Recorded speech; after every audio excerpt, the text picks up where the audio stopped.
Certains observateurs évoquent déjà l'émergence d'un véritable affrontement orbital à dimension économique. Le groupe technologique Amazon prévoit en effet d'envoyer en orbite plusieurs milliers de satellites afin de déployer son propre service d'accès à Internet depuis l'espace. Son ambition est claire, rivaliser directement avec le réseau Starlink, propriété d'Elon Musk.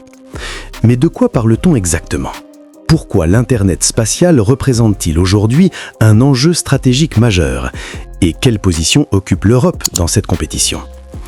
Concrètement, l'Internet par satellite repose sur l'envoi en orbite de milliers de petits engins spatiaux chargés de transmettre une connexion haut débit à l'échelle quasi-planétaire. Il s'agit de satellites placés en orbite basse, entre environ 160 et 2000 km d'altitude.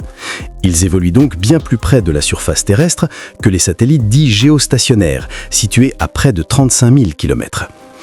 Parce qu'ils couvrent des zones géographiques plus restreintes, ces satellites doivent être déployés en grand nombre pour assurer une couverture globale.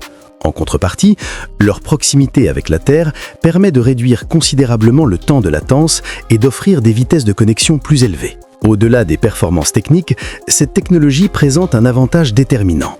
Elle permet de connecter des territoires ruraux, enclavés ou isolés, qui ne disposent pas d'infrastructures classiques telles que la 4G, la 5G ou la fibre optique. Mettre en place ces réseaux terrestres nécessite souvent la pose de milliers de kilomètres de câbles, un investissement extrêmement coûteux lorsqu'il s'agit de desservir des zones reculées. Dans ces cas précis, une solution satellitaire peut s'avérer économiquement plus pertinente. Ce type d'infrastructure spatiale se révèle également précieux lors de catastrophes naturelles, séismes, tsunamis ou autres événements majeurs, susceptibles d'endommager les réseaux terrestres. Les satellites, eux, ne sont pas affectés par la destruction d'installations au sol, ce qui permet de maintenir une continuité des communications. Par ailleurs, la connectivité par satellite s'adapte particulièrement bien aux moyens de transport évoluant dans des régions peu couvertes par les réseaux traditionnels, comme les océans ou les zones désertiques. C'est dans cette logique que des compagnies aériennes telles que Qatar Airways, United Airlines ou encore Air France ont conclu des accords avec Starlink afin d'équiper leurs appareils d'une connexion Wi-Fi à bord plus rapide et plus stable grâce aux satellites en orbite basse. À l'heure actuelle, Starlink domine largement le marché mondial de l'Internet satellitaire. Fin d'année dernière, l'entreprise indiquait avoir déjà envoyé plus de 10 000 satellites dans l'espace depuis le lancement du programme en 2019. Aujourd'hui, elle détiendrait plus de la moitié des satellites actifs en orbite autour de la Terre, laissant peu d'espace à une concurrence réellement structurée. Cependant, Jeff Bezos, fondateur d'Amazon, a récemment obtenu l'autorisation des autorités américaines pour placer plus de 4500 satellites supplémentaires en orbite basse. Ce déploiement, qui s'étalera sur plusieurs années, viendra compléter les quelques centaines d'engins déjà envoyés dans l'espace par son groupe. Cette validation réglementaire témoigne de la volonté affirmée de Jeff Bezos de combler son retard face à Elon Musk dans le domaine spatial, alors que les deux entrepreneurs s'opposent déjà via leurs sociétés respectives, SpaceX pour l'un, Blue Origin pour l'autre. Néanmoins, les États-Unis ne sont pas les seuls engagés dans cette course.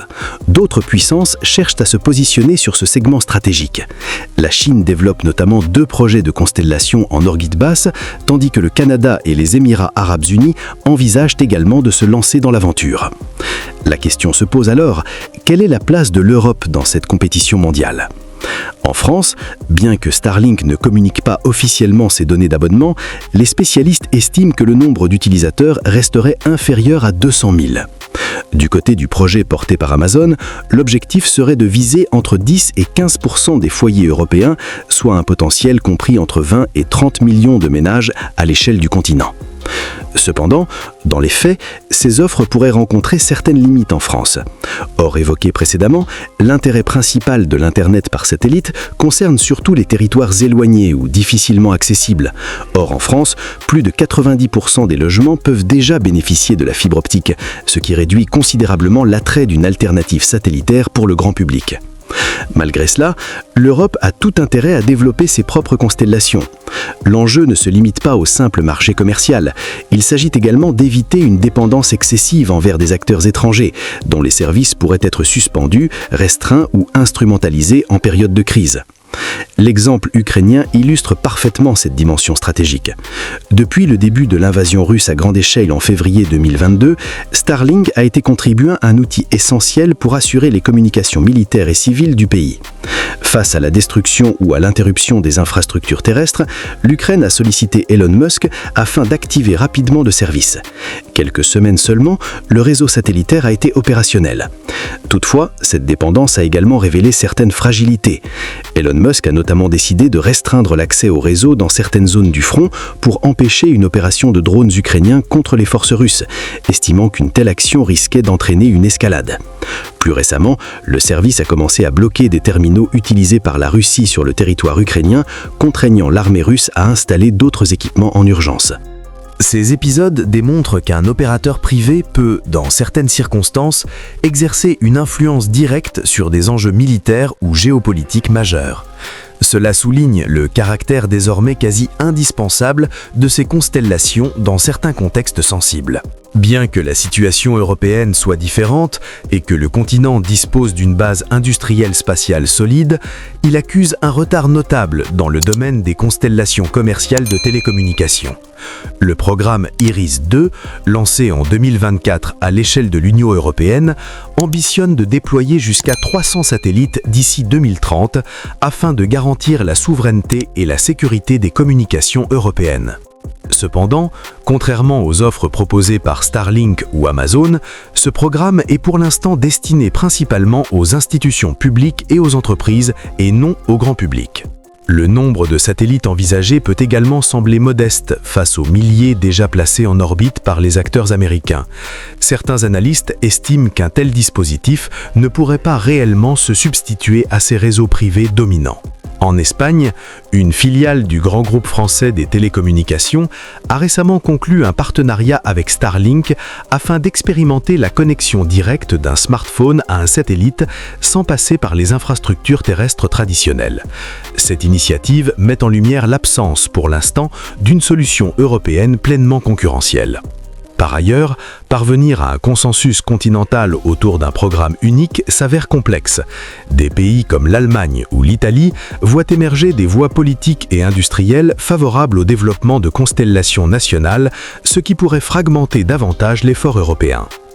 L'ensemble de ces évolutions s'inscrit désormais dans un cadre réglementaire en construction où se croisent des problématiques de concurrence économique, de cybersécurité, de protection des données, mais aussi de sécurité spatiale. Au-delà des rivalités industrielles et stratégiques, la multiplication rapide des satellites en orbite soulève également des préoccupations majeures. L'espace proche de la Terre devient progressivement un environnement saturé où le nombre d'engins actifs ne cesse d'augmenter. Cette densification accroît mécaniquement les risques de collision entre satellites. Un choc en orbite ne se limite pas à la destruction de deux appareils, il peut générer une multitude de débris, eux-mêmes susceptibles d'entrer en collision avec d'autres objets spatiaux.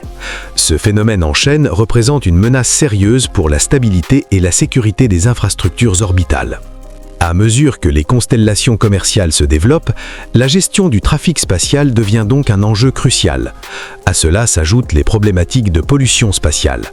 Chaque lancement, chaque satellite mis hors service, chaque fragment issu d'un incident contribue à encombrer davantage l'orbite terrestre. La question du nettoyage et du contrôle de ces déchets devient centrale pour préserver l'accès futur à l'espace. Parallèlement, les autorités doivent encadrer cette expansion rapide à travers des règles portant sur la concurrence, la protection des données, la cybersécurité et la souveraineté numérique. Les constellations satellitaires ne sont pas de simples outils technologiques, elles constituent désormais des infrastructures critiques capables d'influencer l'économie, les communications civiles, les opérations militaires et les équilibres géopolitiques. Ainsi, la compétition actuelle autour de l'Internet par satellite dépasse largement la simple fourniture d'un accès haut débit. Elle reflète une transformation profonde des rapports de force technologiques et stratégiques à l'échelle mondiale. Entre domination américaine, ambition asiatique et tentative européenne de rattrapage, cette nouvelle ère orbitale redéfinit les équilibres dans l'espace comme sur Terre. Alors, pensez-vous que l'Europe doit investir massivement pour créer sa propre constellation, capable de rivaliser avec les géants américains, ou est-ce que cette course aux satellites représente un risque plus grand que les bénéfices attendus ? Votre opinion m'intéresse, alors dites-moi tout en commentaire pour qu'on puisse en discuter ensemble. Merci d'avoir regardé cette vidéo jusqu'au bout. Merci également pour votre soutien, vos messages et votre fidélité, ça fait vraiment la différence. Et si vous n'êtes pas encore abonné, pensez à vous abonner et à activer la cloche pour ne rien manquer des prochaines vidéos. On se retrouve très bientôt pour un nouveau sujet d'actualité et d'analyse. À très vite.